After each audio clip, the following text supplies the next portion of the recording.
Profesor, ¿cómo se encuentra? Buenas tardes, buenas noches, buenos días. Soy Marisol. Yo soy Yumi. Yo soy Mérida. Y yo soy Noel. Y bienvenidos al podcast MGA. Nosotras somos estudiantes del Glorioso Comercio 32, alumnas del cuarto grado. El día de hoy estaremos indagando y analizando un poco al famoso autor José Carlos Mariátegui y profundizaremos un poquito más uno de sus libros más famosos, reconocidos, que son los 7 ensayos. Y antes de seguir con ese tema, indagamos un poco y conozcamos quién fue José Carlos Mariátegui y qué tan importante fue. Nos dice. Ya, yo voy con José Mariátegui. Nació en julio en 1894, que vivió en Italia, pero nació en Moquegua. José fue el primero en proponer algo más grande en el mundo. Ya, bueno. De hecho, uno de los datos más curiosos de este autor es que falleció súper joven. Como bien dijo Yumi, José Carlos Mariátegui nos ofrecía algo muy innovador, sobre todo para la época. Era de esos jóvenes que se pueden decir superdotados. Era periodista en unas revistas muy importantes donde daba noticias y algunos análisis que la verdad eran bastante avanzados para la misma edad. De hecho, como dije, falleció muy joven. Falleció a la edad de 35 años. José Carlos Mariátegui falleció el Lima, 16 de abril de 1930. Sí, y también nos dice que falleció a los 35 años. Es algo muy sorprendente porque es una edad muy temprana. También se dice que José creció en una familia, es decir, que humilde, no de recursos altos. De hecho, también José Carlos Mariátegui, antes de fallecer, ya había tenido accidentes que sí se podría decir que fueron bastante afectuosos para su vida, porque se nos dice que él perdió una pierna, es decir, que le amputaron la pierna, se podría decir. De hecho, como dije, hoy tiene varias obras destacadas. Entre las más destacadas se puede decir que es Amauta, Temas de América y su otro tema que también a nivel internacional, mejor dicho nacional, que es los 7 ensayos. Bueno, justo ahorita vamos a hablar un poquito sobre los 7 ensayos. Entonces, el libro de los 7 ensayos, que su fecha de publicación, si no me equivoco, fue en 1928.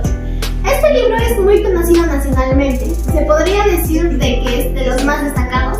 Y dato curioso, este es un libro bastante extenso, con temas complicados de entender a simple vista, claro. Como bien su nombre dice, son 7 ensayos, 7 temas centrales. Se puede decir que cada capítulo es un ensayo. Y el día de hoy vamos a profundizar más sobre lo que es el ensayo número 3, que es el problema de la vida. En este se podría decir, ¿cuántos temas son? Son como 13 aproximadamente. 13 por ahí. 13 temas que son como sistemas del mismo ensayo. El primer ensayo, a mí me toca, es el problema agrario y el problema del indio. En esta parte sí me llamó un poco la atención. ¿Por qué? Porque se supone que el segundo ensayo del mismo libro en sí se llama, su título literalmente es el problema del indio. Y pues entrar con esta parte que nos da como la referencia de qué es el problema agrario y el problema del indio es como un choque. Ahora, no sé que el problema agrario y el problema del indio iban correlacionados. Se podría decir que específicamente su conexión es como tal una situación indígena, porque va muy relacionado. Entre esta partecita nos estamos dando lo que es el enfoque del filantrópico. ¿Qué es filantrópico? Bueno, se podría decir una manera de la filantropía. Y la filantropía es una forma de amar, de querer las relaciones humanas, algo así. Entonces, Mariátegui nos dice que de hecho Mariátegui literalmente hace una crítica a las visiones superficiales y tentativas del problema del indio. Argumenta que es fundamental abordar la raíz económica y social de su opresión en lugar de limitarse a soluciones filantrópicas. O sea, soluciones simples. También nos habla sobre la economía como base. De hecho, cuando tú tratas de correlacionar entre el problema agrario y el problema del indio, literalmente es problema económico. Nos insiste que ante todo es un problema económico, que no se puede reducir a cuestiones administrativas, educativas y morales, no, sino que es económico. De hecho, dice que es la clave, por eso es la base para lo que es la estructura económica y entender mucho más sus problemas. También nos habla sobre lo que es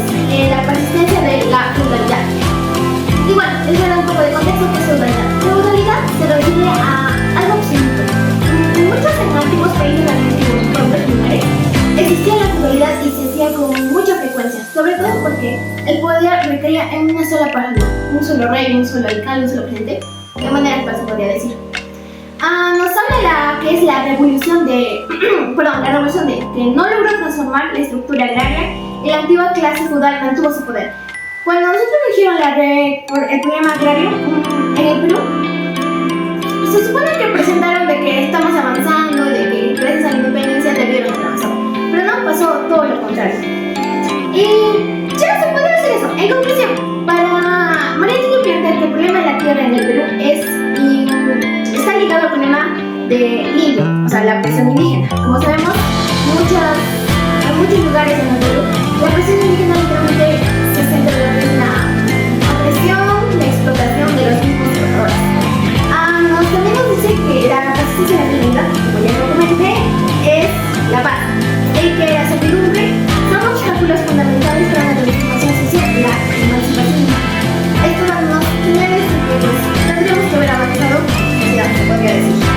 Y ya, de hecho, bueno, para finalizar, en esta parte nos da una perspectiva económica, social y política, y que nos ayuda a promover la justicia y la igualdad. Pasamos con la historia que tuvo Perú en la época de colonia. En esto nos dice, o sea, imaginemos que somos un niño que vive momentos en Perú. Entonces nos dice que muchos años, los españoles, llegaron al país y nos independizaron. ¿Qué pasó con los indígenas? Pero nos dijeron que los indígenas fueron maltratados, fueron esclavizados. No les dieron ni comida, ni agua, poco. Entonces, murieron por trabajo duro, también por las enfermedades, porque no les daban ni medicamentos, ni nada. Y si les daban, pues les daban una vez al año o algo así. Entonces, pasamos ¿qué fue con la esclavitud? Los españoles también trajeron personas de África para que fueran torturados, para que puedan trabajar más duro. Para eso los españoles no podían decidir.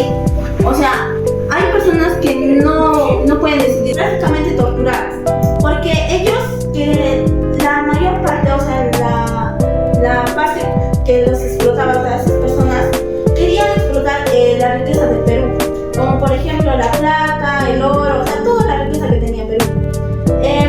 Pasamos con qué pasó con los indígenas.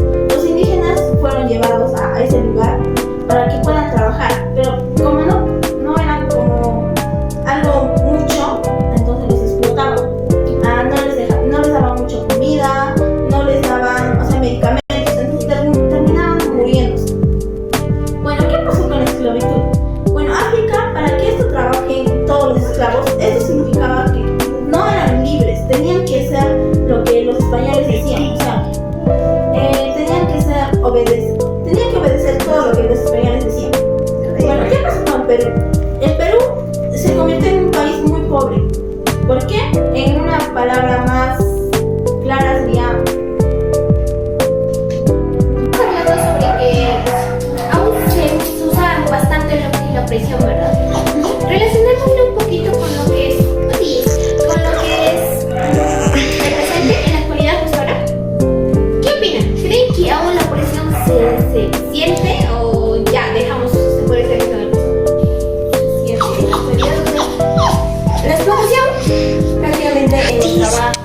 pero no pobre así de riqueza o de dinero, sino de una sociedad muy baja.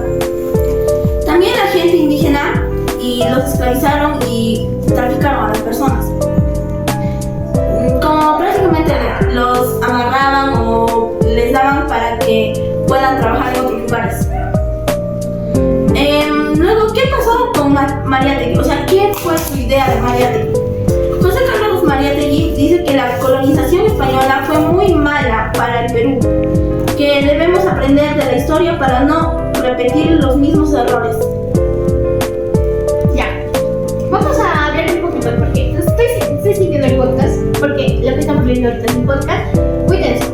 Ya, entonces, hablemos un poquito. Me llamó la atención algo. Dijiste que eran como esclavos, se podría decir. Sí. ¿Por qué? Porque a personas de Perú se los llevaban para que puedan trabajar. En ese trabajo no les daban ni comida, y si les daban muy poco, o sea, solo para que puedan vivir. Tampoco les daban, por ejemplo, medicamentos, nada de eso para que se puedan. Entonces, en ese caso, como no les daban, ellos se acaban, o sea, muriendo. Ahora, de hecho, tratemos de relacionar esto un poquito con la actualidad. ¿Ustedes creen que lo que ahorita acaba de decir, que es decir, que lo siguen como, es decir, la presión entre algunos que son, ¿qué podríamos decir? Una calidad de vida más baja, un socioeconómico más de clase baja, se sigue teniendo estas acciones?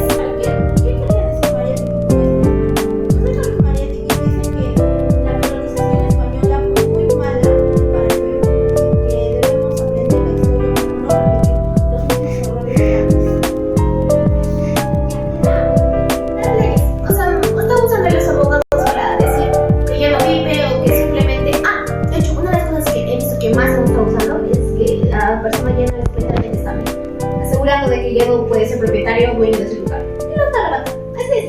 Sigamos. Ya. Yo voy con mi tema que es la comunidad y el latifundio. Ya. Bueno, cuando yo empecé a leer esto, me sorprendió mucho porque las relaciones entre las comunidades y los indígenas y los latifundios en el Perú me encontré como contradicciones y fuerzas. Me sorprendió saber que las leyes coloniales no lo deshicieron todos, reconociendo el Ayllu, sí, pero solo para adaptarlo a sus intereses, nada de lo que no sirviera al sistema.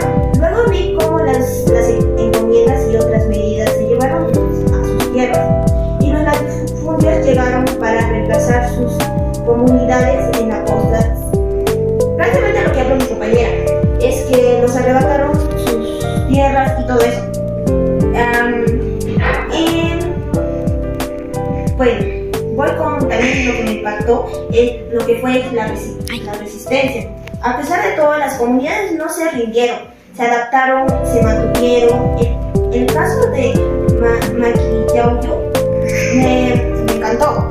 Se unieron en una cooperativa, o sea, es decir, cooperaron todos estaban unidos prácticamente, ya.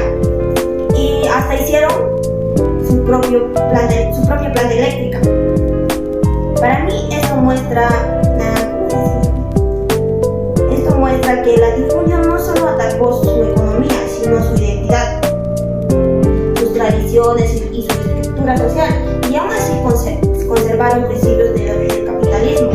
Hasta hoy no lograron resolver bien. Esas fuerzas es lo que quiero compartir, es decir, que se sigue dando en la actualidad de lo que hablaron, que los latifundios prácticamente quitaron las tierras, pero se adaptaron. El Salvador español.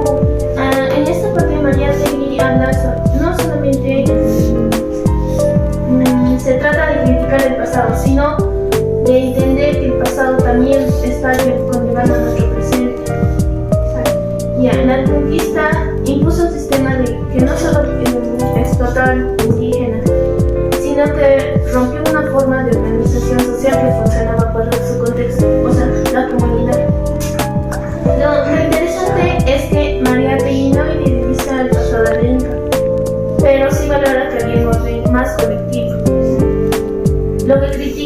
cosa es que la conquista se contribuyó a un modelo injusto, donde la tierra quedó a manos de unos pocos y el indígena quedó marginado. Y eso eso es lo que no cambió la independencia. O sea, la independencia no cambió nada. Seguimos con lo mismo en la actualidad. Entonces, más que culpar al colonizador, la pregunta que plantea Mariategui es ¿por qué seguimos arrastrando esa estructura? ¿Y por qué los gobiernos republicanos no transformamos esa realidad? Es que eso ya se basó como, o sea, ya está basado como a costumbres. Yo digo que por eso no se ha cambiado nada, porque, o sea, las costumbres siguen en la actualidad, pero ya no mucho, ya no se sigue mucho. A veces también nos vamos olvidando sus costumbres, sus tradiciones que llevan. Por eso a veces el problema de la tierra es muy a veces algo problemático, porque siempre, digamos, por ejemplo, un abuelo dice, ya voy a repartir las tierras a todos mis hijos, pero la mayor de las partes, los hijos, yo quiero, no sé, la esquina, o yo quiero donde está la avenida, o algo así. Entonces empieza un problema ahí. Entonces, siempre hay que tratar de algo, solucionar el problema. Como por ejemplo, no sé, hablar, dialogar, para que todo sea más sereno. Ya voy yo, que es, el tema se llama la comunidad colonial. Ya. Bueno, a lo que leí de ese capítulo me impactó mucho porque en este capítulo se pueden ver dos caras en la colonia. En el primer texto me sorprendió que las leyes de las Indias estuvieran del todo en Ayllu, ¿verdad? Sí, ¿no? Sí, Ayllu y su comunismo agrario. Ya, incluso lo reconocieron, aunque solo para adaptarlo a necesidades coloniales. También me llamó la atención lo difícil que fue la organización, es decir, que, o sea, andar de la mano con el Estado incaico. Luego, es decir, sentí pesar al enterarme de que las medidas de Toledo le quitaron propiedades de los indígenas, crearon, o sea, encomiendas y tratándolos como si fueran personas, o sea, como si fueran o sea, árboles de un bosque sin respetar sus decisiones. Luego sentí como que trataron mal a las personas. Hizo, ¿cómo se puede decir? Técnicamente en esta parte estamos tratando la opresión. De hecho, todo lo que es el tema de la tierra, en su mayoría tenía una sola presión. Como dije en el principio, esto es correlacionado también con el problema del indio. Entonces, lo que se refiere es técnicamente me está diciendo de que Toledo causó varias desgracias